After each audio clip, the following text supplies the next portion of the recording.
गिबियावनो बयनिसिमबो आंनि खुलुमनायखौ बावहरग्रोनाय थाबाय। दिनै आं फोरोंनो आखायाव लादों 10 थाखोनि 4 खोन्दोखौ जौगानाय समानथाय बेनिनो सोंथि 4.2खौ फोरोंनो थाखाय आखायाव लानाय जाहैदों। भिडिअखौ जागायनायनि सिगाङावनो नोंथांमोना जुदि आंनि चेनेलाव दासो गोदानब्ला आंनि चेनेलखौ साबस्क्राइब खालामनानै ला, लोगोसे खाथियाव थानाय बेल आइकनखौबो थुनानै ला, जाहाथे आंनि गोदान भिडिअ आपल'ड होनायखौ बयनिबो सिगाङावनो नायनो हानाय बादियै।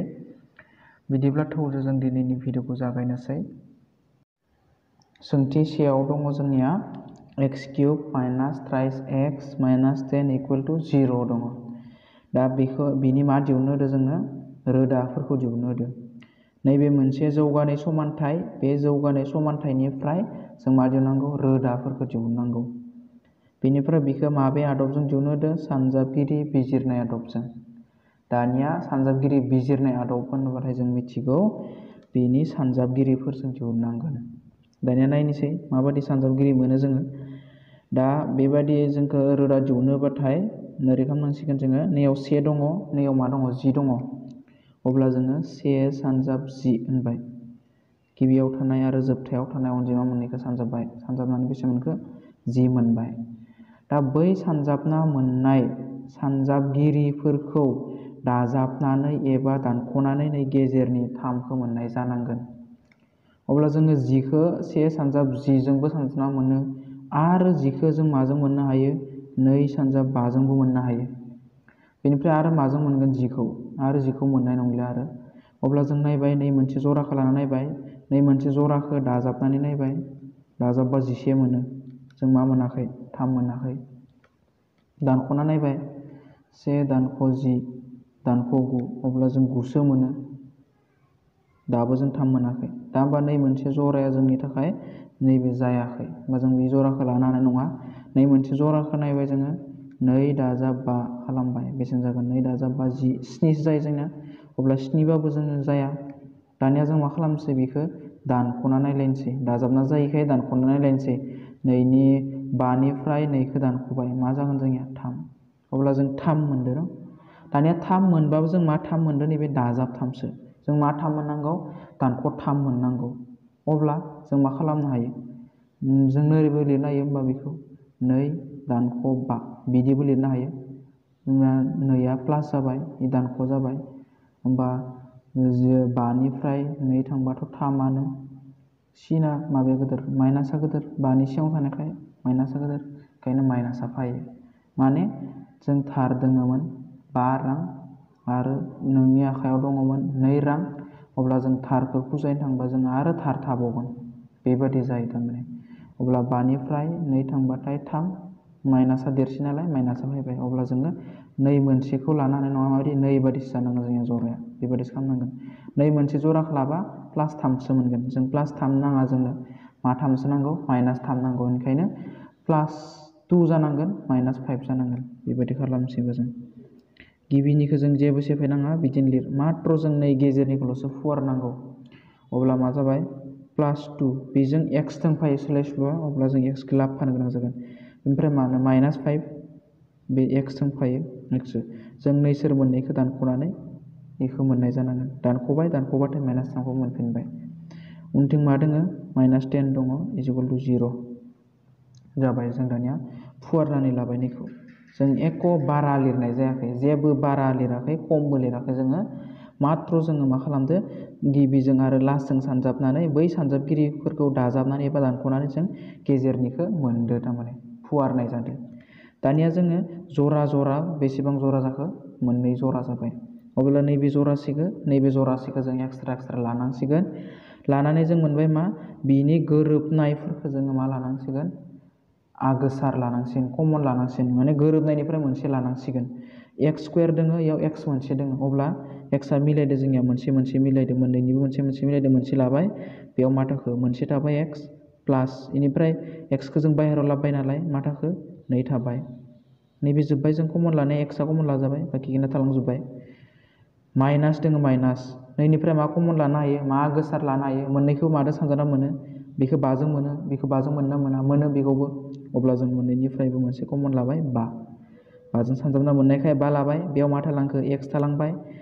दानिया नैबे माइनास, नै माइनासजों नैयाव मा सानजाबाथाय नै माइनासखौ मोनगोन, माइनासजों जोङो प्लास सानजाबाथाय माइनास मोनो जाबाय। होमबा जोंनिया 5दो मा सानजाबाथाय 10 मोनगोन, 5जों जोङो 2 सानजाबाथाय 10 मोनगोन। अब्ला जोंनिया मा जाबाय, इकुवेल टु 0 जाबाय। दानिया जोङो कमन लानानै जाय आग्लायनानै ब्रेकेट सिङाव थालांगोन बै मोननै अनजिमाया सानफ्रोमबो समान जानांगोन, प्लास माइनासफोराबो समान जानांगोन। अब्ला जोंनिया जादों, समान जादों। दानिया मा खालाम, जोङो बै गोरोबनाय मोननैनिफ्राय मोनसेखौ लाबानो जाबाय, मोननैनि मोनसे लाबाय। दानिया बिजों आग्लायनानै थानाय मोननैखौबो मा खालाम, जोङो जमा खालामनानै दोन मोनसे नखरावनो। अब्ला मा थालांखो, x माइनास 5, जोंनिया बे गोरोबै मोननैखौबो जमा खालामना दोननाय जाबाय। समाननि उनाव मा दङ, लाथिख' दङ। दानिया जों लिरनो हायो, बेनिखायनो x प्लास 2आबो मा जानो हायो, 0, खनसे 0 जानो हायो। x माइनास एबा x माइनास 5आबो मा जानो हायो, 0 जानो हायो। दानिया जोङो मा खालामनांसिगोन, रोदा दिहुनहोदो नालाय जों x नि मानखौ दिहुनब्लानो बेनो बे समानथायनि रोदा जागोन। अब्ला जों दानिया x खौ आगसिजों लाखिबाय, 2खौ आगदाजों हरबा माइनास 2, x आ खनसे मा जाबाय, माइनास 2। एबा जों नैयावबो मोननो हायो, x खौ लाखिबाय, 5खौ आगदाजों हरोबाथाय समानसिननि मा जागोन, माइनास 5 मोन, प्लास 5 जाबाय। अब्ला जोंनिया x नि माना मा, माइनास 2 खनसे आरो x नि माना बेसेबां, 5 खनसे। अब्ला बे होनाय समानथायनि रोदा मोननाया माइनास 2 आरो 5। अब्ला जोङो माखौ दिहुनदोंमोन, रोदाफोरखौ दिहुनदोंमोन। बेखायनो दिहुननो गोनां रोदाफोरा मा जाबाय जोंना, रोदाफोरा माइनास 2 आरो 5। बेबायदिनो 1 नम्बरा बेनो। 2 नम्बराव दङ जोंहा 2x² प्लास x माइनास 6 इकुवेल टु 0। दाबो जोंनिया दहायनि बायदिनो खालामलायदो, 2जों 6जों सानजाब, माने गिबिजों आरो जोबथाजों। 2 सानजाब 6 बेसेबां जायो, 12 जायो। बिनिफ्राय बै सानजाबगिरि मोननैखौ दाजाबनानै एबा दानख'नानै मा मोननांगोन, x मोननांगोन। x मोननांगोन माने 1 मोननांगोन, 1 दङ बेयाव। अब्ला जों नै मोननै सानजाबगिरिखौ दाजाबबाथ' 1 मोनखाया, दानख'नानै नायनोसै, दानख'बाबो जों मा मोना, 1 मोना, 4सो मोनो। अब्ला जों बे जराया जाखाया। आरो जों 12खौ माजों सानजाबनानै मोनो, 4 सानजाब 3 समान 12 जायो। दानिया 12खौ दाजाबनानै 4 सानजाबनानैथ' 4 सानजाब 3 समान 12 मोनबाय। दानिया बै सानजाबगिरि मोननैखौ दाजाबनानै एबा दानख'नानै मा मोननांगोन, 1 मोननांगोननो। 4निफ्राय 3खौ दानख'बाबो जों बेसेबां मोनगोन, 1 मोनगोन। अब्ला जोंनिया माबे जागोन, नै बायदियानो जागोन जोंनिया, 4 दानख' 1 ना 3 दानख' 4 जागोन जोंनिया। 3 दानख' 4 खालामबाथाय माइनास 1सो जागोन। अब्ला जोंनो माइनास 1 नाङा, जोंनो मासो नांगौ, प्लास 1सो नांगौ। अब्ला जोंनिया मा जागोन, 4 माइनास 3 खालामनांगोन। अब्ला जों बेखौ 2x² आ 2x² आनो जाबाय। दानिया मा होनो, प्लास 4 x दङ नालाय x फैबाय, माइनास 3x माइनास मा दङ, 6 इकुवेल टु 0। नायदो खेबसे जों सानजाबना नायनोसै, 4 सानजाब 3 12 जायो, नंगौ। 2दो 6दो सानजाबा 12 जायो। दानिया 4निफ्राय 3 थांबाथाय मा जायो, 1 जायो। अब्ला x दोनफायो, x जागोन। अब्ला जोंनिया जादों, लानाया जादों, गोरोन्थि जायाखै। बेनिफ्राय जों मा खालाम, दानिया नैबे जरासे जालायबाय। 2 जरासेनिफ्राय 2 कमन लानो हायो, 2 कमन ला। आरो मा कमन लानो हागोन, x कमन लानो हागोन। मा कमन लाबाय, x थालांबाय। प्लास 2निफ्रायथ' 2 लाबोदोंमोन, मा थालांखो आरो बेयाव, 2 सानजाब 2 4। x खौथ' बायजोआव लाबोबाय, गैला। माइनास दङ, माइनास 3 दङ, 6 दङ, 3दो मोननैखौबो सानजाबना मोनो, 3 कमन लाबाय, मा थालांखो, x थालांबाय। 3दो मा सानजाबबाथाय 6 मोनो। बेनि सिगाङावनो सिनखौ जों मोनग्रोनांगोन, माइनासदो मा सानजाबबाथाय माइनास मोनगोन, माइनासजों प्लास सानजाबबा माइनास मोनो, 3जों जों 2 सानजाबबाथाय 6 मोनो, इकुवेल टु 0 जाहैलायबाय। दानिया गोरोबनायनिफ्राय मोनसे ला, नैबे गोरोबदो जोंनिया x प्लास 2आ, गोरोबनायनिफ्राय मोनसे लाबाय। गोरोबै मोननैखौबो जोङो मोनसेयावनो दोननोसै, 2x माइनास 3 समान मा जालायबाय 0 जालायबाय। दानिया जों मा बुंनो हायो बेनिखायनो x + 2 आबो 0 समान एबा मा होनना बुंनो हायो 2x - 3 आबो मानि समान 0 समान होनना बुंनो हायो। दानिया जों रोदा दिहुननांगौ नालाय x खौ लाखिबाय 2 आ बैजों थांबा -2 जाहैबाय। थिग बेबादिनो 2x खौ लाखिबाय समान -3 मोन +3 जाहैबाय। दानिया मा x मोनाखै नालाय x खौ लाखिबाय 2 दो x दो सानजाथाइ सोमोन्दो जाना दंमोन समानसिनि बारलांबाथाय बोखावखोन्दो जाहैयो होनना बुंदोंमोन। 2 आ सिङाव थांबाय बिथिं 3 दंखायो 3 आ सायाव थाबाय। अब्ला x नि मानखौ जों मा मोनखो खेबसे -2 मोनबाय आरो खेबसे 3/2 मोनबाय। अब्ला जोंनि होनाय समानथाइनि रोदाफोरा मा मोनखो जोङो -2 आरो 2/3 मोनबाय। अब्ला जों लिरनो हानाय जाबाय बेखायनो दिहुननो गोनां रोदाफोरा समानथाइनि रोदाफोरा होननाबो लिरनो हायो जोङो। रोदाफोरा जाबाय -2 आरो 3/2 बिदि लिरबानो जाबाय। अब्ला 2 नाम्बाराबो जोब्बाय जोंना। 3 नाम्बाराव दङ जोंहा √2 x² + 7x + 5 √2 = 0 बेबायदि दङ। बेबो जोंनिया जौगानाय समानथाइ जादों। अब्ला बेखौबो सानजाबगिरि बिजिरनाय आदबजों दिहुननांगोन नालाय जों गिबिजों आरो जोबथाजों सानजाबनोसै। गिबियाव मा दङ √2 सानजाब 5 √2। दानिया जोङो √2 जोंनिया रुटफोरखौ माबायदि सानजाबनाय जायो जेब्ला जोंना रुटफोरनि मानफोरा समान जायो अब्लानिया जोङो नैबादि मोनो सानजाबनानै √2 सानजाब √2 रुटनि सिङाव थानाय मानफ्रा समान समान अब्ला √2 सानजाब √2 जों मा होनना बुंनो हायो 2 होननानै बुंनो हायो। लोगोसे मा दंफायो नैबे 5 दंफायो अब्ला 5 आ √2 जों सानजाबथाइ जाना दंमोन अब्ला मा जागोन 5 √2 जों √2 सानजाबबाय 2 मोनबाय 5 दङ 2 सानजाब 5 समान बेसेबां 10 अब्ला जों बेखिनिया मोनथामखौ सानजाबा बेसेबां मोनो 10 मोनो। जायखिजाया नोंसोर गोसोआव लाखिबानो जाबाय रुटफोरा जुदि समान समानजों जों सानजाबोब्ला बै गथा अनजिमाखौ मोनो जों जेरैबायदि √3 सानजाब √3 समान मा जायो 3 जायो। √5 सानजाब √5 समान मा जायो 5 जायो।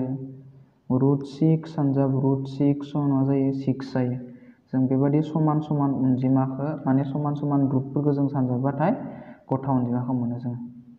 जाबाय अब्ला जोंनिया मा होनो गिबिजों आरो जोबथाजों सानजाबना बेसेबां मोनखो जोङो 10 मोनबाय। दा 10नि सानजाबगिरिफ्रा मा 2 सानजाब 5 आबो 10नि सानजाबगिरि आरो 1 सानजाब 10 आबो 10नि सानजाबगिरि।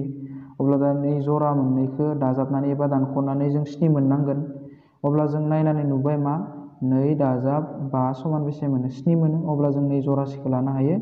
दानिया बे जरासेखौ लानानै जों बानायनोसै √2 x² + 2x + 5x जागोन बेनिफ्राय +5 √2 आ बिदिनो थागोन = 0 जाबाय जोंनिया इसोर मोननैखौ सानजाबबा 10 मोनो गिबिजों आरो जोबथाजों सानजाबबाबो 10 मोनो बिसोर मोननैखौ दाजाबबा 7 मोनो जादों ओंखायनो जोंनिया।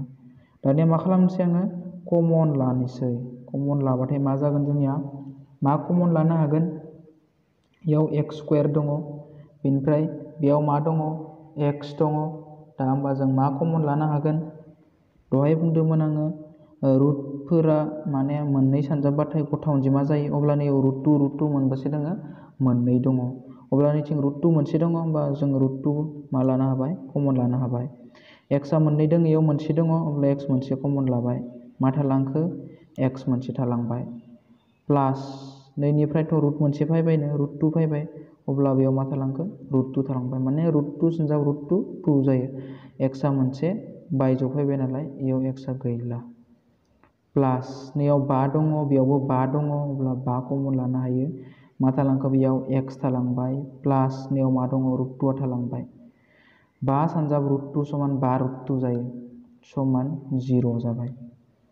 दानिया जोंनिया ब्रेकेट मोननैयाव थानाया समान जादों जायाखै जादों अब्ला जोंनिया जादों भुल जायाखै अब्ला जों बे गोरोबनायनिफ्राय लादो मोनसे x + √2 गोरोबनायनिफ्राय मोनसे लाबाय गोरोबै मोननैखौबो जमा खालामना दोनदो √2x प्लास 5 दङ 5 समान जोंनाव मा दङ लाथिख' दङ लाथिख' जाबाय जोङो दानिया मा जाबाय 2 मोनसेयाबो लाथिख'दो समान आरो 2 मोनसे खोन्दोआबो लाथिख'दो समान जाबाय अब्ला बेखायनो जों मा लिरनो हानाय जाबाय x प्लास √2 इकुवेल टु 0 होनना लिरनो हानाय जाबाय एबा √2x प्लास 5 इकुवेल टु 0 बिदि लिरनो हानाय जाबाय दानिया जों मा खालामदो x नि मानखौ दिहुननांगौ x खौ लाखिलायबाय प्लास दङमोन बिदि थांबाय नालाय -2 जाहैबाय अब्ला जों x नि मान मोनखाबाय मोनसे रोदा मोनबाय दानिया नैखौ दिहुनलाय √2x दङ समान हारसिं दंमोन बेखौ हरबाय मा जागोन -5 अब्ला जों माला x खौ लाखिनांगौ लाखिबाय √2 आ गाहायाव थांलायबाय -5 दङ अब्ला जोंहा रोदा मोननैया -√2 आरो -5/√2 अब्ला बेखायनो दिहुननो गोनां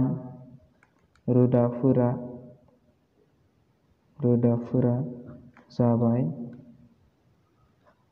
-√2 आरो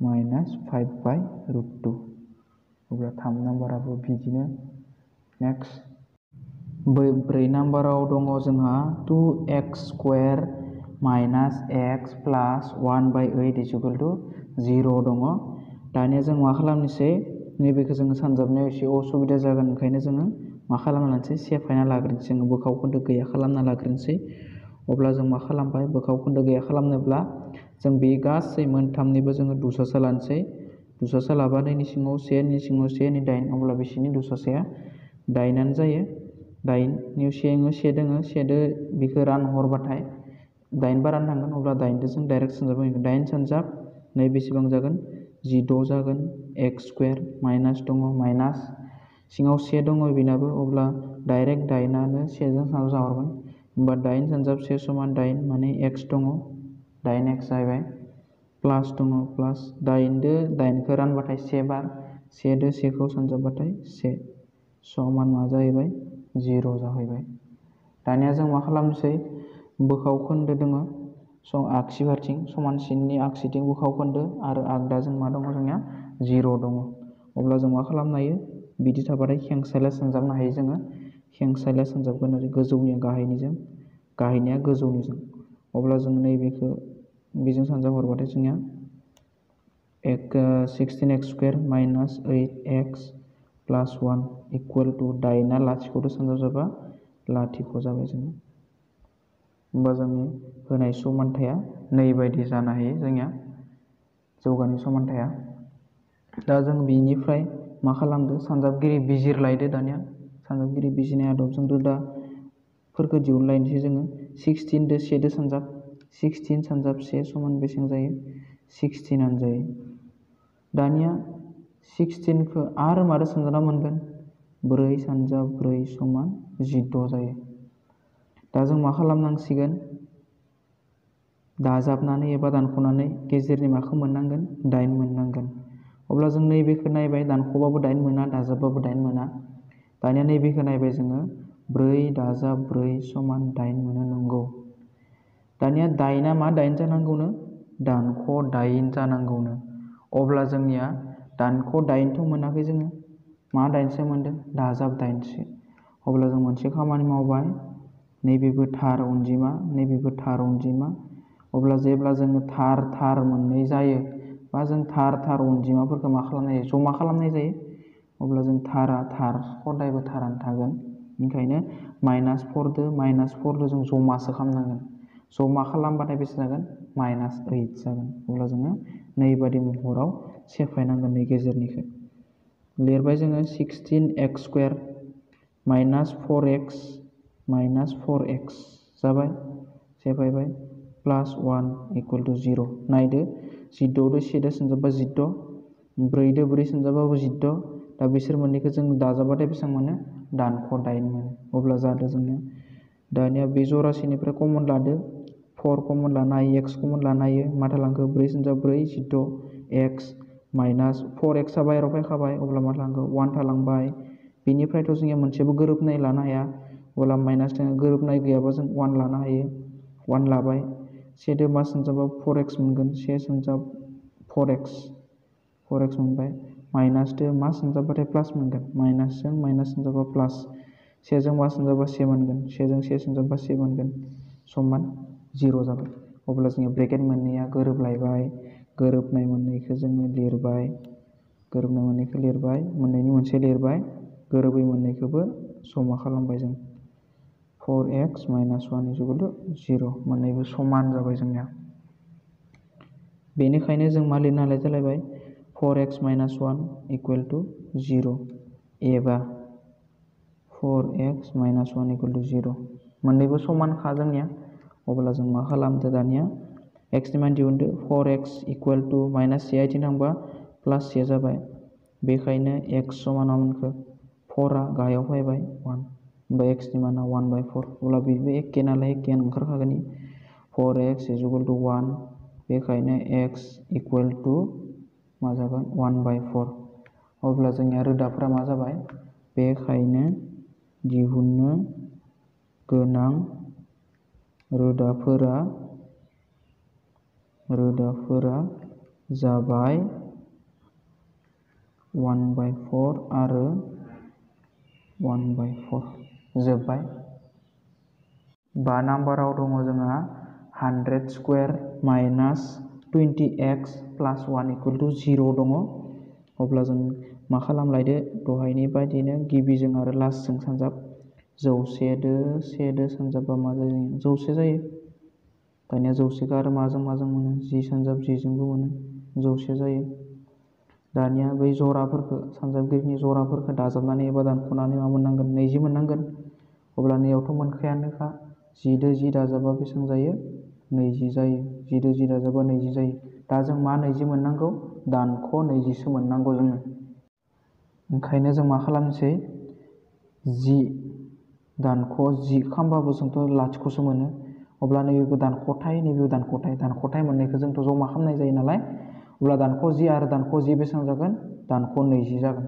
थार 10 थाखा आरो थार 10 थाखा बेसेबां थार जागोन जोङो 20 थार अब्ला बेबायदि जागोन जोंना अब्ला मा जरासेखौ लानो हायो जोङो दानख' 10 आरो दानख' 10 अब्ला 100x² - 10 x दंफायो x फैफाबाय -10x 10x दो 10x दो जमा खालामबा -20x जायो प्लास मा दङ 1 दङ = 0 जाबाय दानिया जोङो नैबे जरासे कमन लालाय नैयाव 10 दङ बेयावबो 10 दङ x दङ अब्ला 10 मोनसे कमन लानो हागोन x मोनसे कमन लानो हागोन मा थाखो 10 सानजाब 10 = 100 x आ मोनसे बाहेरायाव फैबाय मोनसे थालांबाय सिङाव -10x आ फैखाबाय बायजोआवनो अब्ला मा थालांखो 1 थाबाय 10x सानजाब 1 10x ब्रेकेट जाबाय दानिया बेयाव माबा मोनसेबो गोरोबा नालाय जों 1 कमन लाबाय मा थालांखो gx माइनास दो मा सानजाबाथाय प्लास मोनगोन जों माइनास दो नैयाव माइनास सानजाबासो प्लास मोनगोन ओंखायनो -1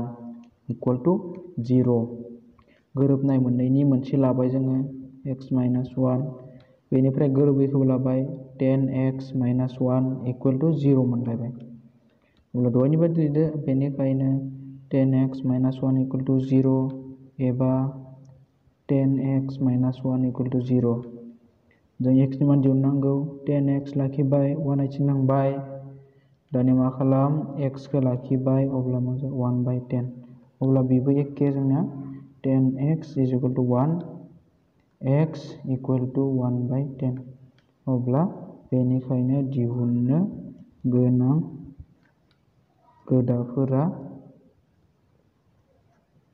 जाबाय 1/10 आरो 1/10 जोब्बाय बा बेयावनो